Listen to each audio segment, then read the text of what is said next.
Estuvimos viendo el ejemplo de Sara cuando Agar se enoja con ella. ¿Cuántos se acuerdan? Solo se me da a recordar porque lo dijo el jueves. Agar se enoja con Sara. Agar concibe al niño y desprecia después a Sara y se va. ¿Se acuerdan de eso? Agua. El agua. No viste que estamos filmando.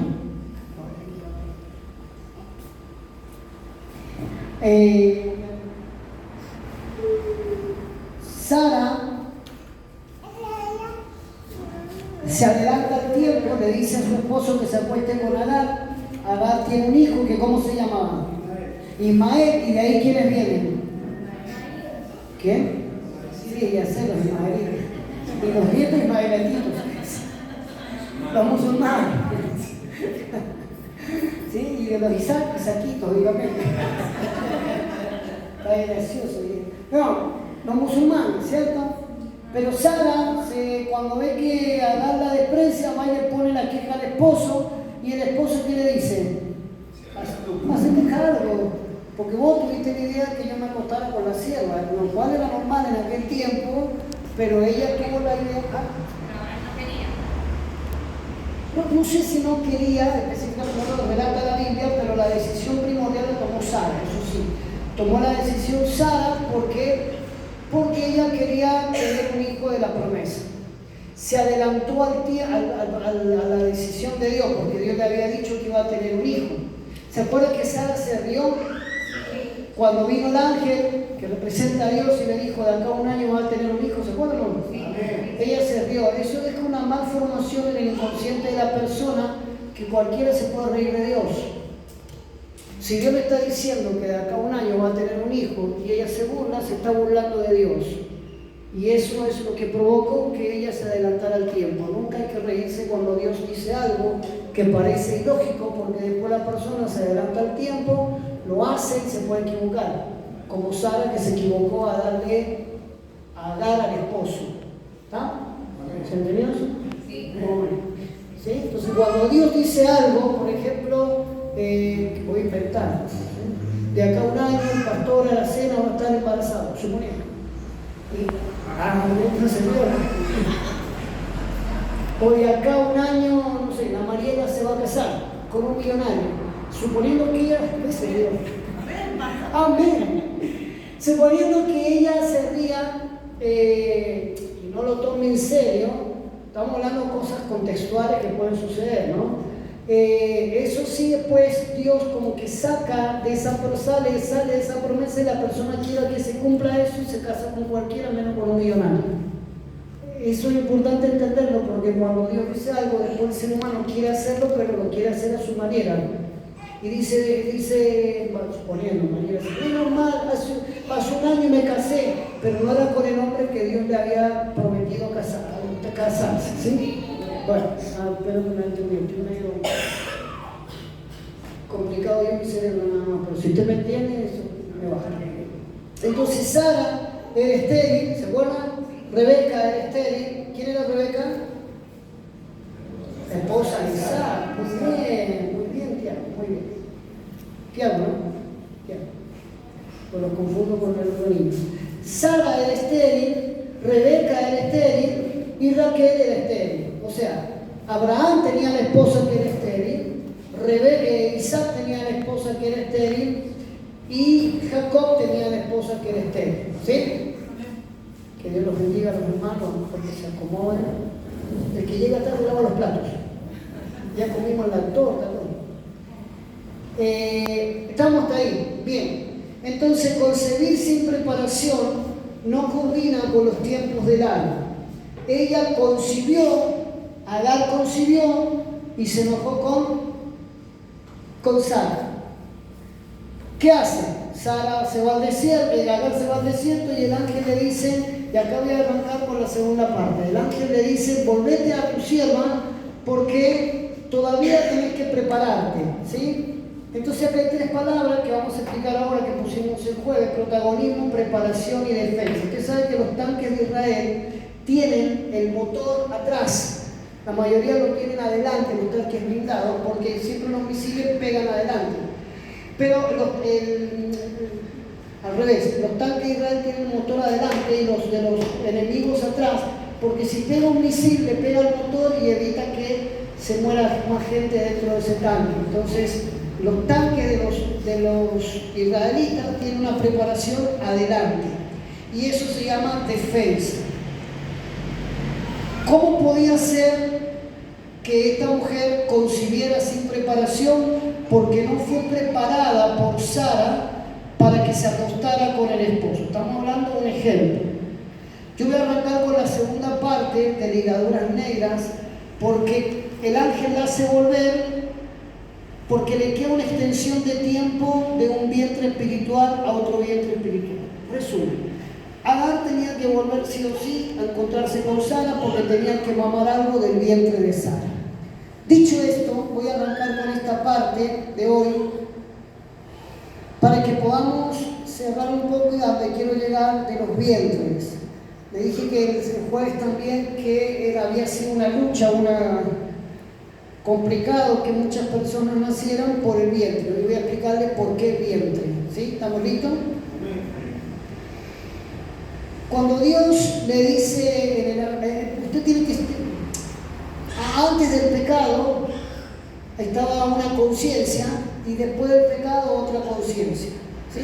Antes del pecado estaba la conciencia 1 y después del pecado la conciencia 2. Antes del pecado, Dios dice, vamos a hacer al hombre a imagen y semejanza nuestra. ¿Se acuerda de eso? Bien. Pero resulta que en Éxodo 25 dice que no nos hagamos imágenes. ¿Sí? Y uno lucha con ¿cuántas veces usted ha luchado con un católico que tiene imágenes? ¿Sí? Dice, no, está bien. Pero resulta que el mismo Dios que dice que no nos debemos hacer imágenes, tiene una imagen. Entonces vamos a ver qué imagen tiene, porque el mismo que nos dice que somos si nos dice que somos imagen de Él, tiene una imagen. Hay algo que Él tiene, que ya sé, la parte espiritual, el espíritu, yo lo sé, pero quiero que vamos un poco más profundo y entender por qué dice que somos imagen y semejanza de Él y después nos prohíbe tener imágenes. Entonces entramos a un problema, a una disyuntiva que hoy va a dejar de ser problema y va a ser un punto de acuerdo para que usted pueda hablar con otras personas cuando tienen una visión de Dios, una visitación de Dios, una percepción de Dios, y se va a dar cuenta que puede ser real aunque usted nunca lo haya visto así. Por ejemplo, si yo le digo, dígame de qué color son los ángeles, rapidito, alguien que me diga, ¿de qué color usted cree que son los ángeles? ¿Por qué? Seres de luz. ¿Ah? Porque son seres de luz. Seres de luz. Bueno, pero si yo le digo que el color azul es el color contra la envidia, no puede llevar un color azul. Si alguien se viste de negro, ¿deja de tener luz? No necesariamente. ¿Por qué a veces decimos que los ángeles son blancos? Porque lo vimos en Navidad, porque lo vimos en aquellos cositas que los ángeles volaban, por los cuentos, por varias cosas que vinieron a nuestra cabeza cuando éramos chicos, pero hay ángeles de todos los colores. De acuerdo a la función que cumplen, tienen un color. Hay ángeles hasta color negro. Eso sí se lo estudian en geología. Pero, ¿por qué le hice esa pregunta? Porque si le digo, ¿qué vio Moisés de Dios? ¿Qué parte vio de Dios Moisés? La espalda. ¿Qué parte vio Ezequiel de Dios? ¿Qué parte vio Isaías de Dios? Las faldas. Isaías 6 dice que vio el trono, vio a Dios en el trono y sus faldas cubrían todo el templo.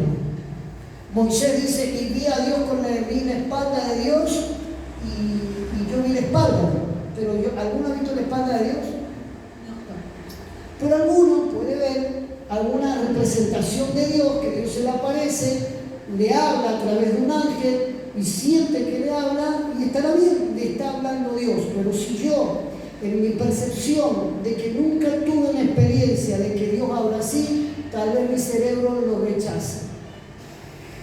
A ver, si vamos a Éxodo, acompáñenme vamos al libro de Éxodo, capítulo 25. Éxodo capítulo 25. usted va a encontrar la construcción del tabernáculo.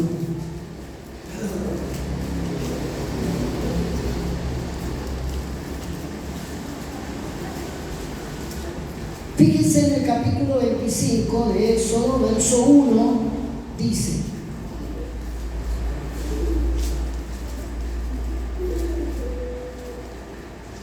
Dios habló, ¿lo tienen? 25:1. Dios habló a Moisés diciendo: di a los hijos de Israel que tomen para mí ofrenda de todo varón que le diere de su voluntad, de corazón tomaréis mi ofrenda.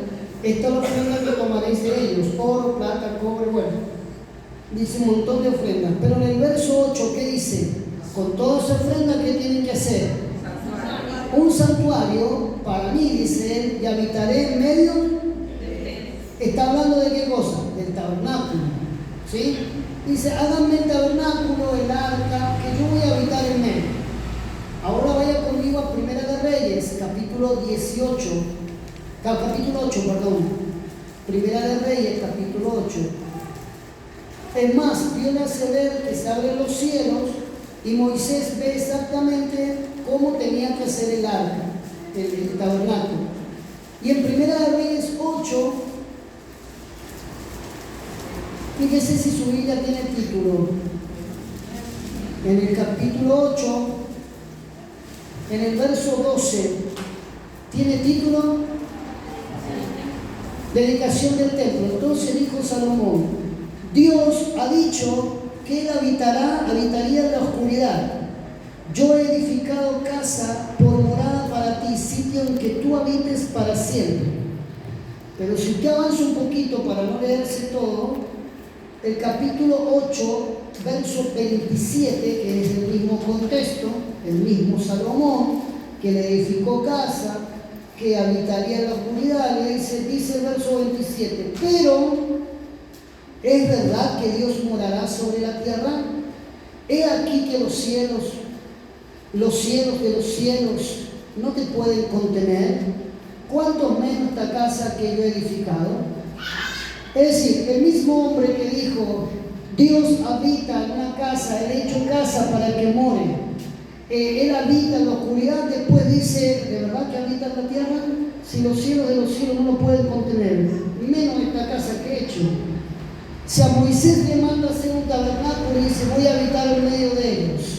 Si Salomón le hace una casa y después Salomón recapacita y dice: pero será verdad, es como si hubiera dado una picación en el cerebro y hubiera estado pasando por un momento un colapso, un bucle mental, de hecho, pero es verdad que habita el Señor. Y Salomón, el hombre más sabio de ese tiempo de la historia, es verdad que habita. No, si los cielos no lo pueden contener, menos esta casa. Entonces, ¿qué quedamos? ¿Dónde habita Dios? ¿Cómo es Dios? ¿Cómo se manifiesta? Y a eso vamos a llegar, porque hay un transporte que Dios dejó para manifestarse de la eternidad a esta dimensión, de la unidimensión que es Dios a la multidimensión donde estamos nosotros. Entendiendo esto, vamos a avanzar un poco más. Si usted va a 1 Timoteo, si es tan amable, capítulo 6.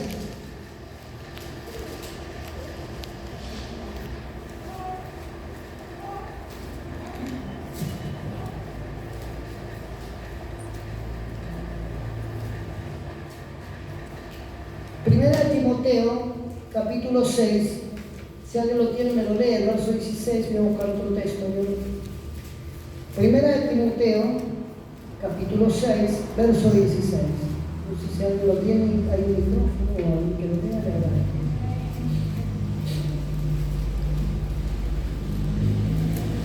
¿6:16? Sí. El único que tiene inmortalidad, que habita en luz inaccesible, a quien ninguno de los hombres ha visto ni puede ver, el cual sea la honra y el imperio sempiterno. Amén. El único que tiene inmortalidad, que habita en luz inaccesible, a quien ninguno de los hombres ha visto ni puede ver, al cual sea la honra y el imperio sempiterno. Amén. Pablo dice que ningún hombre ha visto ni puede ver, pero resulta que Moisés nos dice que vio la espalda, Isaías que lo vio en el trono, Ezequiel que ve una especie de carta, vamos a ver algo ahora. Hay algo ahí, o o se contradice la Biblia o hay un mensaje detrás de todo esto que Dios nos quiere indicar. Hay una forma de Dios de manifestarse de la parte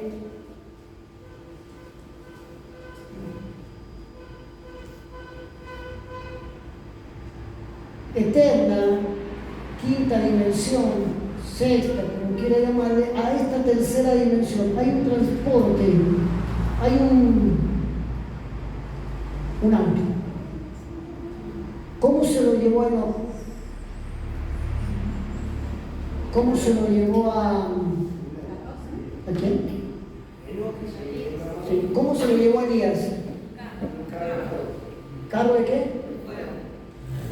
Eso dice Reyes. Carro de fuego. Quiere decir que Elías, para irse a otro mundo, necesitaba un carro de Dios. Nosotros, cuando nos vamos de este mundo, necesitamos irnos en un carro de Dios, en el mismo que volvimos, que vinimos. Espérenme, mira como si estuviera. En el mismo que vinimos, es un carro en que nos vamos. No podemos agarrar el auto ese, ¿cómo se llama? El que volaba y se traspasaba el tiempo. ¿Ah? Volver al futuro, eso. No podemos con eso. Necesitamos algo que Dios tenga a mano, que la tiene, para venir a esta tierra y para irnos de esta tierra. ¿Está? Porque hay que traspasar dimensiones, porque hay que llegar a la eternidad. Porque por más que el hombre, no sé, se ha llegado a la luna, qué sé yo, eso.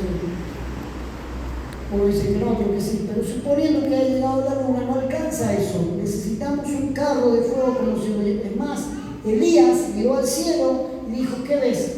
Un carro de fuego. Bueno, cuando vos veas el carro de fuego, le dijo a Eliseo que voy, ahí te largo mi manto, ¡pum! Pero tenían que venir el transporte, no andaba con la sube, ¿sí? No le echan nada. Tenían que venir el transporte ese para poder llevárselo al hombre de Dios. Bueno, hay gente que va a partir de esta tierra mirando al cielo y hay gente que se va a morir de esta tierra y se ha muerto mirando al cielo así, cierra sus ojos y se dejó de respirar, el carro se lo llevó.